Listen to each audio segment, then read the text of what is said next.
Estes são os sermões gerais do 20º Congresso do IEST. Edmundo Marco nos apresenta em 2 sessões. Conheça a origem de sua Bíblia. Vamos então à parte 1. Quanto a mim e a minha esposa Regina, nós gostaríamos de agradecer a carinhosa recepção e atenção que nos foi dispensada. Pessoalmente, eu agradeço a administração dessa instituição educacional, pelos organizadores do Congresso, pela equipe técnica e demais auxiliares, que sem os quais seria impossível a execução desta apresentação. Eu falei da equipe corajosa de jovens palestrantes. Os irmãos já perceberam a coragem e a ousadia temperada com humildade cristã com as quais esses importantíssimos assuntos têm sido abordados neste congresso, bem como nos outros também. Isso me faz lembrar um texto que está em Atos 4. Atos 4:31 diz assim: E tendo eles os apóstolos, orado, tremeu o lugar em que estavam reunidos, e todos foram cheios do Espírito Santo e anunciavam com intrepidez e ousadia a palavra de Deus. Esta passagem não se trata necessariamente do dia do Pentecoste, pois esse evento já tinha acontecido, mas a intrepidez, a ousadia dos apóstolos continuavam para anunciar as verdades da palavra de Deus. Este lugar onde nós estamos agora pode não ter tremido, mas eu tenho a certeza que em certos momentos deve ter tremido o coração e a mente dos irmãos. É o meu sincero desejo que essa coragem, que essa ousadia, que essa intrepidez, temperadas com humildade e sabedoria do alto, e impulsionadas pelo Santo Espírito de Deus, possa ser uma constante nesse congresso, nas vidas e ministérios destes jovens, desta instituição, na vida de cada um dos congressistas aqui presentes e na vida dos que nos veem pela internet também. E que esta influência seja também uma fonte de inspiração, aonde for possível, na nossa amada Igreja Adventista do Sétimo Dia. O tema desta noite e amanhã, em consonância com os temas que vêm sendo apresentados, é sobre a Palavra de Deus. Porém, sob um ponto de vista bem diferente. Quando se abre a palavra de Deus, nós devemos pedir ao grande autor dessa palavra que esteja conosco. Então, eu pediria a todos que puderem se ajoelhar para pedir que o autor da palavra esteja conosco neste momento. Pai nosso que estás nos céus, santificado seja o teu nome.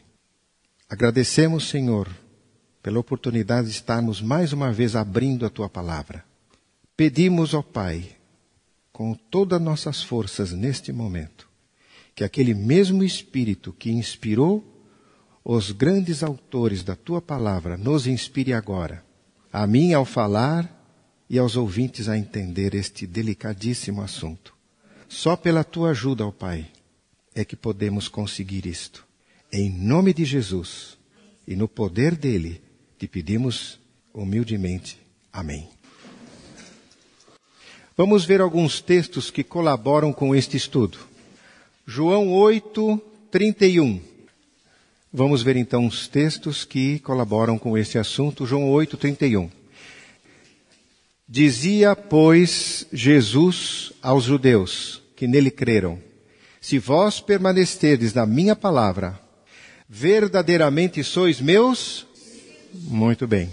Versículo 32. E conhecereis a verdade, e a verdade vos libertar do quê, queridos? Pecado. Que mais? Ignorância, engano, injustiça, falsidade e sutilezas do erro. Os irmãos vão ver o que é isso, sutilezas do erro. Eu sei que os irmãos já têm uma boa base nesse sentido. Mas nós vamos recordar. Um outro verso aqui, João 17:8. João 17:8. Porque essa é a parte da oração sacerdotal de Jesus. Porque eu lhes dei as palavras que tu me deste. Esse eu quem é? E esse tu, palavras que tu me deste, o Pai. Aqui vocês têm a origem das Escrituras. Muito bem. João 5:39. João 5:39. Conhecido também, examinai as Escrituras, porque são elas que dão testemunho de mim. Quem é esse mim? Jesus. Muito bem. João 17:17. Outro versículo super conhecido. Santifica-os na tua verdade. A tua... Muito bem, não preciso nem terminar. Provérbios 35. Toda a palavra de Deus é pura. Então nós já tivemos um conceito aqui da procedência, de quem é que fala. Agora vamos ver como é que ela é transmitida. Segundo Pedro 1, versículo 20. Sabendo primeiramente isto, que nenhuma profecia da Escritura é de particular interpretação. Porque a profecia nunca foi produzida por vontade de homens. Segundo Pedro 1, 20, agora 21. Mas homens da parte de Deus falaram movidos pelo Espírito Santo. Muito bem. Temos já então o conceito da transmissão, ou como ela foi registrada. E agora nós vamos ao conceito principal da dinâmica, vamos chamar assim, da dinâmica de hoje e de amanhã. É a preservação da palavra. O nosso Deus é tão realmente onisciente que Ele sabia que haveria problemas com a transmissão, com a cópia ou com a tradução de palavras. Mas Ele escreveu alguma coisa para nos alertar nesse sentido. Salmo 119, 89. Salmo 119, 89 diz assim: Para sempre, ó Senhor, a tua palavra permanece no céu. Eu pergunto, se permanece no céu, esse céu é o universo. Permanece aonde também? Como é que é a oração do Pai Nosso? Seja feita a tua vontade, assim na terra como no céu. A palavra de Deus permanece no céu e permanece na terra. Isaías 48. Isaías 48. Seca-se a erva, conhecido também. Cai a flor. Porém a palavra do nosso Deus permanece para sempre, ou subsiste eternamente. Queridos, esse termo palavra não significa ao todo da Bíblia como um livro, é palavra mesmo, palavra por palavra. Mateus 5,18. Em verdade vos digo, que até que o céu e a terra passem, outro versículo bem conhecido, nenhum... Exatamente. Deus toma conta até das letras. Nós vamos ver daqui a pouco na prática que às vezes uma letra, uma palavra, uma expressão pode mudar todo o sentido do que o verdadeiro autor quer dizer. Deuteronômio 4, 2 diz assim: Não acrescentareis a palavra que vos mando, nem diminuireis dela, para que guardeis os meus mandamentos, ou mandamentos do Senhor vosso Deus, que eu vos mando.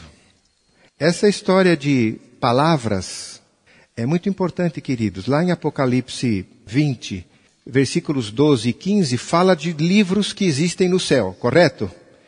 Quais são os livros que existem no céu? Livro da vida, o registro, memorial, muito bem. Vamos supor que lá no livro do céu esteja escrito um pecado que o irmão Edmundo cometeu. Só que no cabeçalho do pecado não está o nome de Edmundo, está o nome da doutora Andréia. A doutora Andréia vai chegar lá e falar: escuta, peraí, esse pecado não foi eu que cometi, não. Não, mas o anjo vai dizer: não, mas está escrito aqui, Andréia, eu sinto muito. Então vejam, se os livros do céu têm que ser exatos, como se fosse nós a única pessoa neste universo, as palavras, as letras têm que ser também exatas da palavra de Deus, correto? Mateus 24, 35 diz assim, outro versículo muito conhecido: o céu e a terra passarão, mas as minhas palavras nunca passarão. Muito bem. Lucas 4, 4. Está escrito: não só de pão, mas Mateus 12, 36. Digo-vos, pois, que toda palavra fútil que os homens disserem, hão de dar conta no dia do juízo. 37, Mateus 12, 37. Porque pelas tuas palavras serás, e pelas tuas palavras serás. Queridos, é muito importante não só a palavra de Deus, as nossas palavras. Está sendo discorrido aqui nesse congresso a maneira de nós nos amadurecermos na perfeição cristã. O amadurecimento é pela mente, pelo pensamento, pelas ações, mas é também pelas palavras. Palavras. Cuidado com o que a gente fala. Pelas tuas palavras sereis justificados, ou pelas tuas palavras sereis condenados. Como não poderíamos deixar de terminar essa parte introdutória, nós vamos ressaltar o que a mensageira inspirada do Senhor disse. Primeiros Escritos, página 220. Eu vi que Deus tinha especialmente guardado a Bíblia, ainda quando havia poucas cópias dela. Só que ela continua. Homens instruídos tinham, em certas ocasiões, alterado as palavras, pensando que estivessem tornando-a mais clara, quando, na verdade, estavam mistificando o que já estava claro, fazendo com que ela pendesse para seus pontos de vista estabelecidos, os quais eram governados pela tradição. E nós poderíamos até adicionar aqui não só tradição, costumes, filosofias, folclore e por aí vai. Isso está em Primeiros Escritos, página 220 e 221. E é exatamente esse o tema das nossas dinâmicas de hoje e de amanhã. Há duas correntes de escritos bíblicos. Hoje nós vamos falar de uma só. Amanhã eu vou falar da outra corrente. Tem a corrente boa, a linhagem boa e a linhagem corrompida. Os irmãos não imaginam o conflito histórico. É uma pena que eu não tenho tempo para descrever o conflito histórico que existe entre a verdade e o erro. É o mesmo conflito do grande conflito entre o bem e o mal, entre Satanás e Deus. E essa guerra está nas palavras da Bíblia também, por incrível que pareça.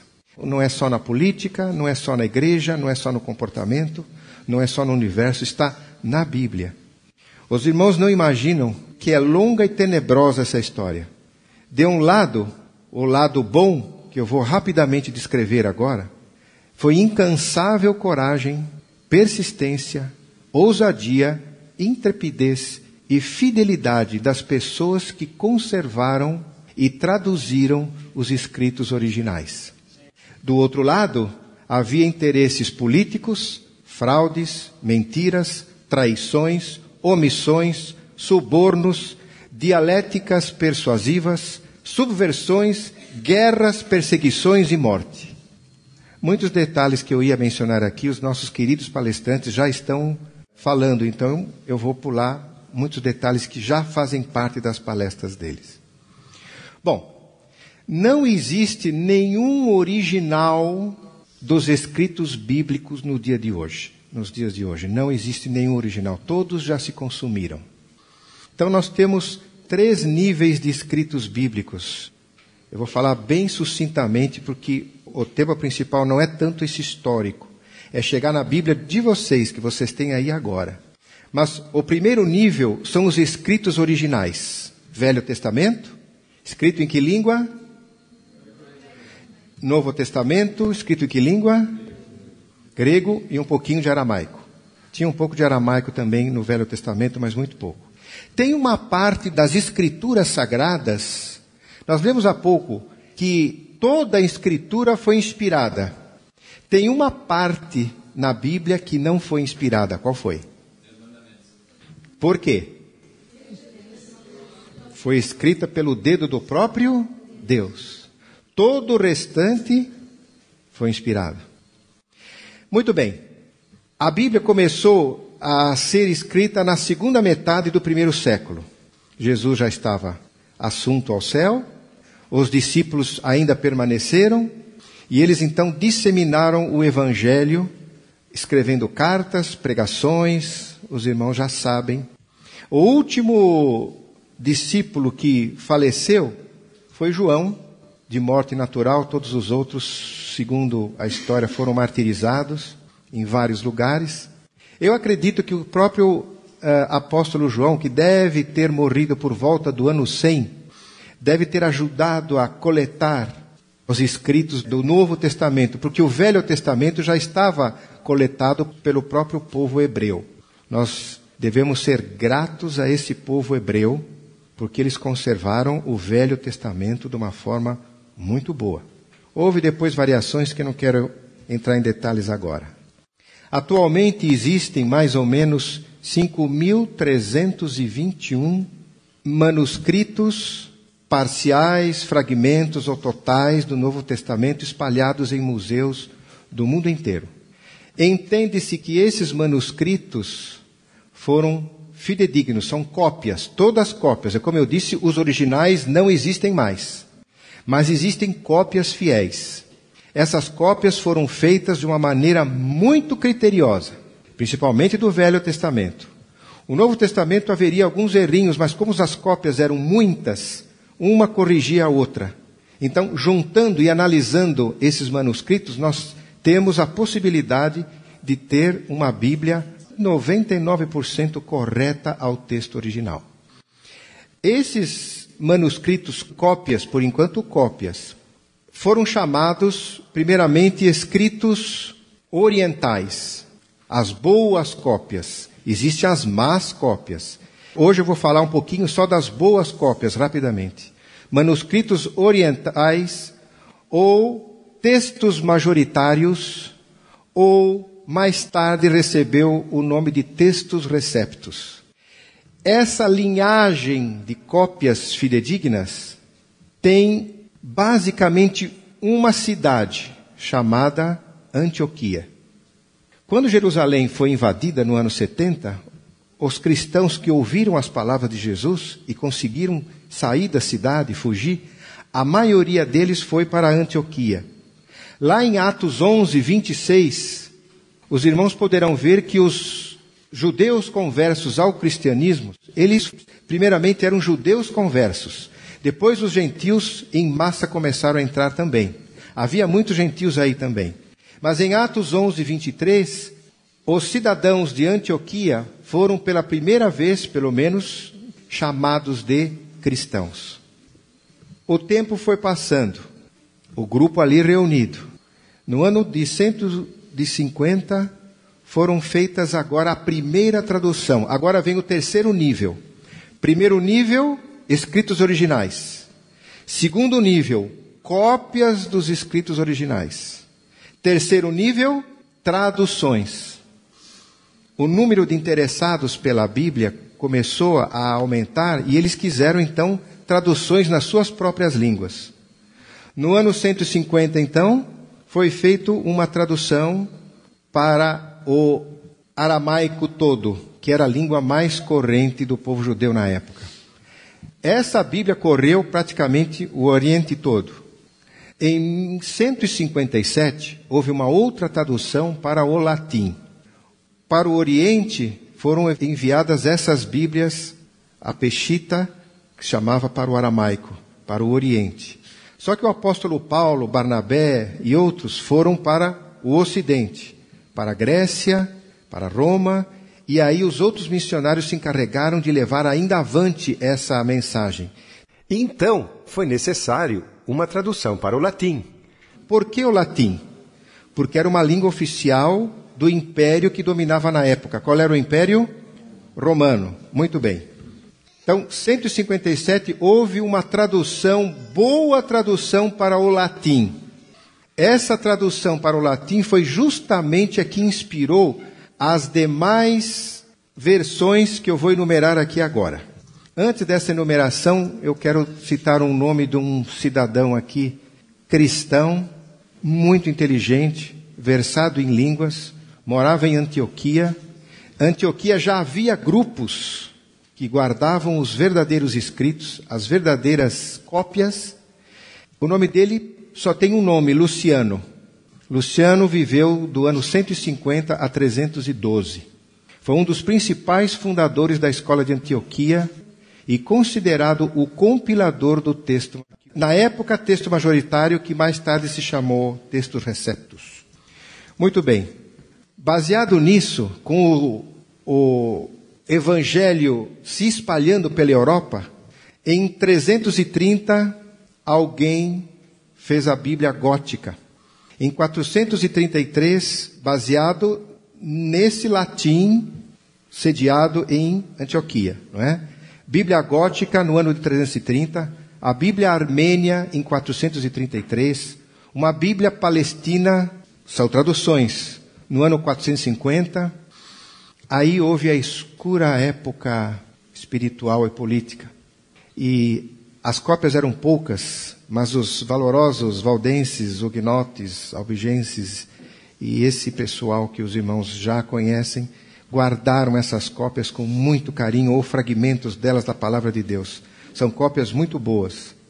Depois, nós tivemos a invenção da imprensa em 1440, e aí veio a Bíblia de Erasmo, 1516, o Novo Testamento de Lutero, 1522, o Novo Testamento em inglês de Tyndale, 1525, uma Bíblia francesa chamada Oliveto, de 1537, a Bíblia de Genebra, 1560, Rainha Valéria foi feita em 1569, uma Bíblia tcheca em 1602, uma Bíblia italiana chamada Diodati, 1606, e o que eu chamo de a Rainha das Bíblias, o mais nobre monumento da prosa, ou língua coloquial inglesa, usada pelos nossos pioneiros.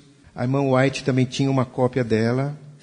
E eu diria seguramente que essa foi a versão do maior agrado de Deus. Quem é que imagina que Bíblia era? Muito bem. A King James de 1611. Nós vamos então agora fazer uma comparação das nossas Bíblias.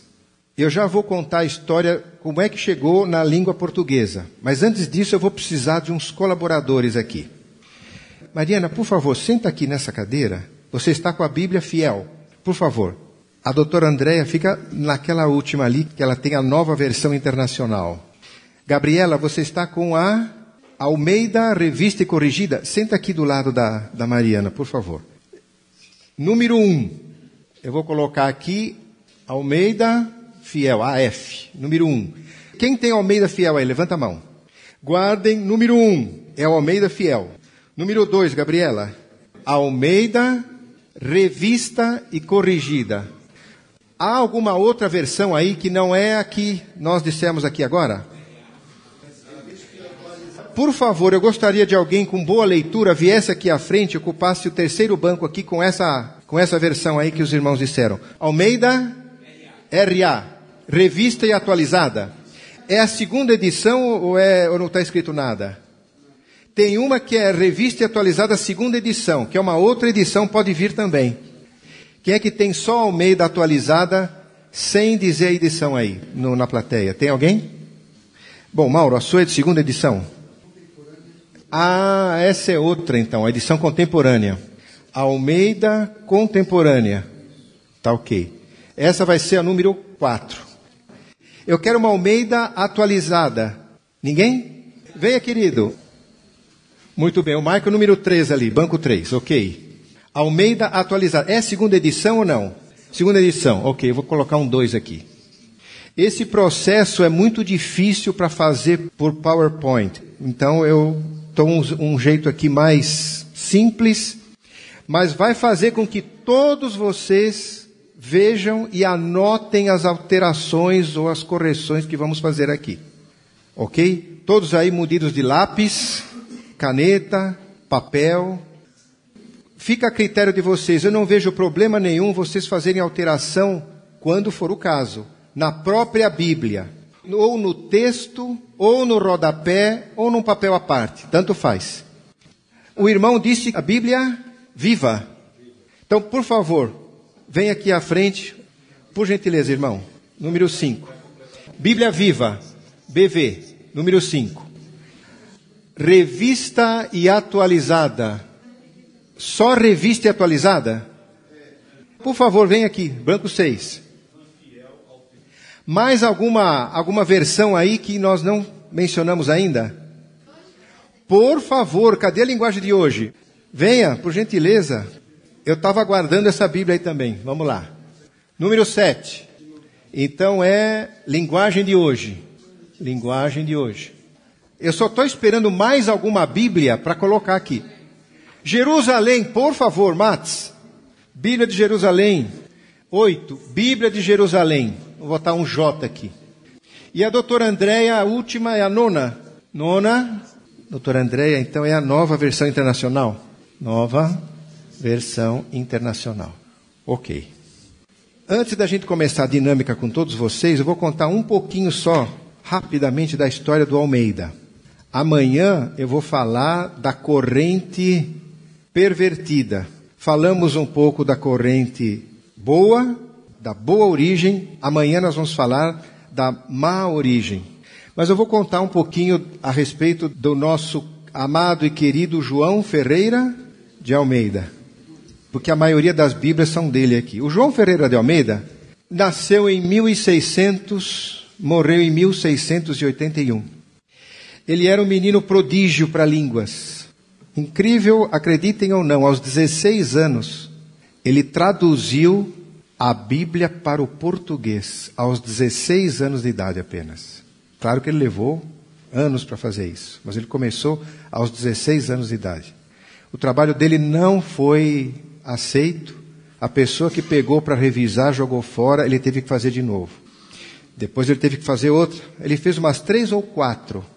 A edição principal que foi finalmente aceita foi justamente 1681, no ano da sua morte, em Portugal. Depois houve algumas revisões. Essas revisões não ficaram tão boas quanto a original. Vocês vão ver que tem alguns probleminhas aí na Bíblia de vocês. O João Ferreira de Almeida, ele era de uma família de filosofia calvinista, mas ele foi adotado por um tio, um padre católico, que acabou criando o garoto e, consequentemente, ele influenciou bastante o João no catolicismo. Mas ele fez uma Bíblia muito boa, original, que isso é raridade, não é? Eu tenho alguns fragmentos dela aqui. Mas nós vamos comparar as nossas Bíblias de agora com a rainha das Bíblias, que é a King James, de 1611, muito bem.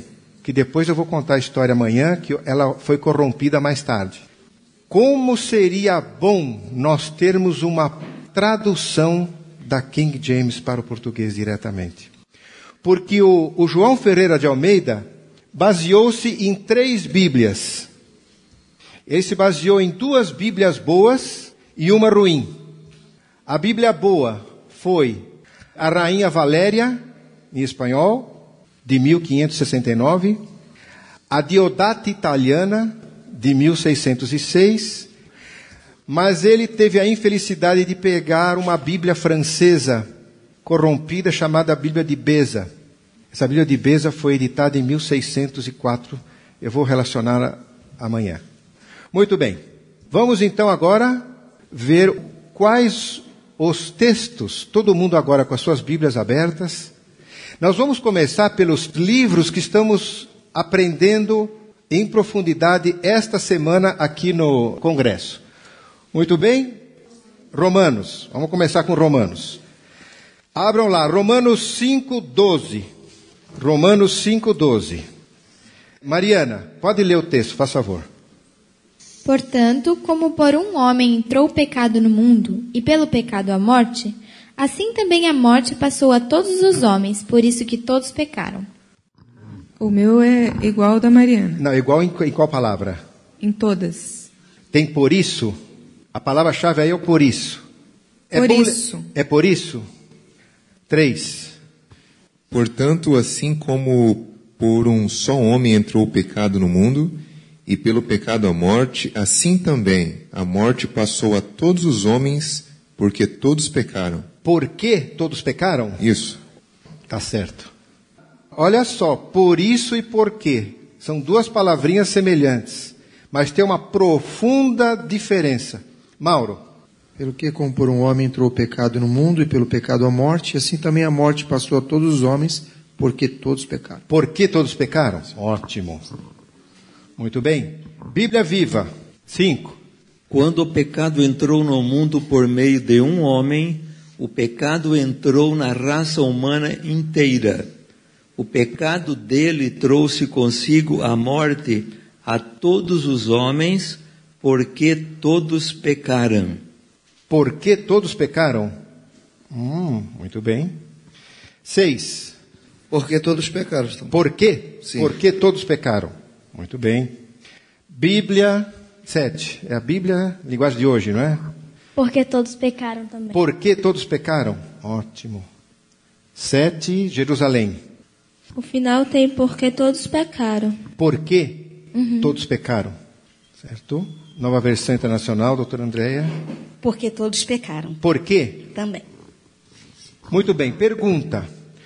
Qual é a diferença entre o porquê e o por isso?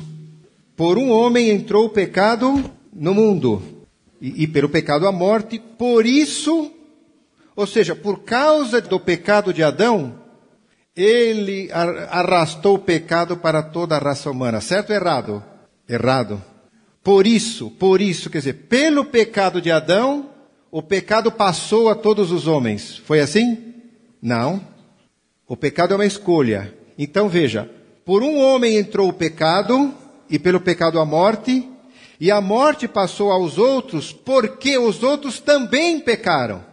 Deu para entender a diferença, queridos? O por isso indica que Adão é que arrastou o pecado para a raça humana.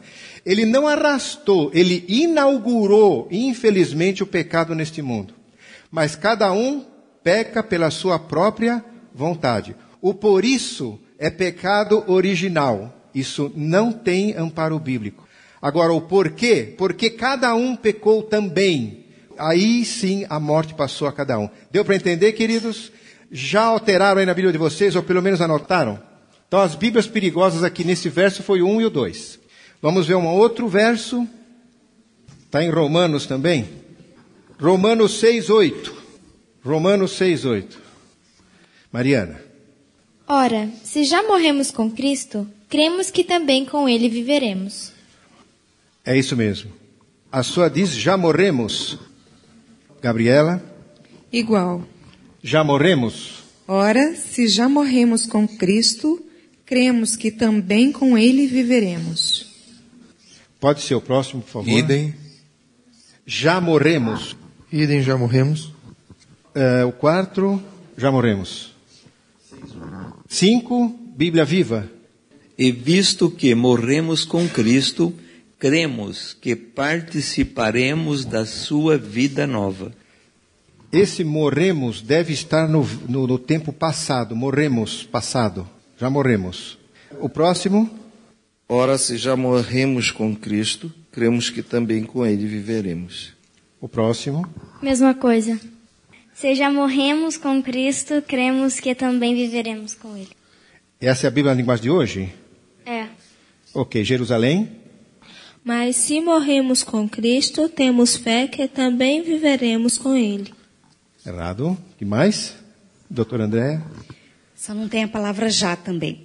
Ora, se morremos com Cristo, cremos que também com Ele viveremos. O certo é o seguinte. Ora, se estamos mortos, morremos é no passado. A gente morre todo dia. Existe uma filosofia que se a gente, uma vez em Cristo, uma vez salvo, sempre salvo. Se o verbo está no passado, o texto defende a teoria do uma vez salvo, sempre salvo. Mas pela tradução correta é se estamos morrendo dia a dia, nós morremos todos os dias. Então, estamos mortos, é no presente. Nenhuma delas aqui acertou. Os irmãos entendem a sutileza da questão aí? É interessante os irmãos saberem disso. Romanos 8:1. Portanto, agora nenhuma condenação há para os que estão em Cristo Jesus, que não andam segundo a carne, mas segundo o Espírito. Certo. Por favor, Gabriela. É igualzinha. Agora nenhuma condenação há para os que estão em Cristo Jesus, que não andam segundo a carne, mas segundo o Espírito. Muito bem. Agora, pois, já nenhuma condenação há para os que estão em Cristo Jesus. Ok. Meu está idêntico o 1 e 2. Idêntico. Qual é a última frase? Só para confirmar, Mauro. Mas segundo o Espírito. De que não andam segundo a carne, mas segundo o Espírito. Muito bem. Portanto, agora já não há nenhuma condenação para aqueles que pertencem a Cristo Jesus. 6. Agora, pois, já nenhuma condenação há para os que estão em Cristo Jesus. Agora já não existe nenhuma condenação para as pessoas que estão unidas com Cristo Jesus. Portanto, não existe mais condenação para aqueles que estão em Cristo Jesus. Portanto, agora já não há condenação para os que estão em Cristo Jesus. Perceberam qual é o problema aí? A frase-chave é que não andam segundo a carne, mas segundo o Espírito. Uma vez que você já morreu em Cristo, agora está tranquilo. Salvação pela fé somente, sem obras, sem transformação. Entenderam bem a sutileza da questão aí? Corrijam na Bíblia de vocês, isso vai ser muito importante. Muito obrigado a todos. Que a misericórdia e o amor de Deus o Pai, a graça e a paz do nosso Senhor Jesus Cristo, o batismo e a comunhão do seu Santo Espírito, entendendo, estudando e corrigindo a tua palavra, ó Pai, seja com todos nós. Amém.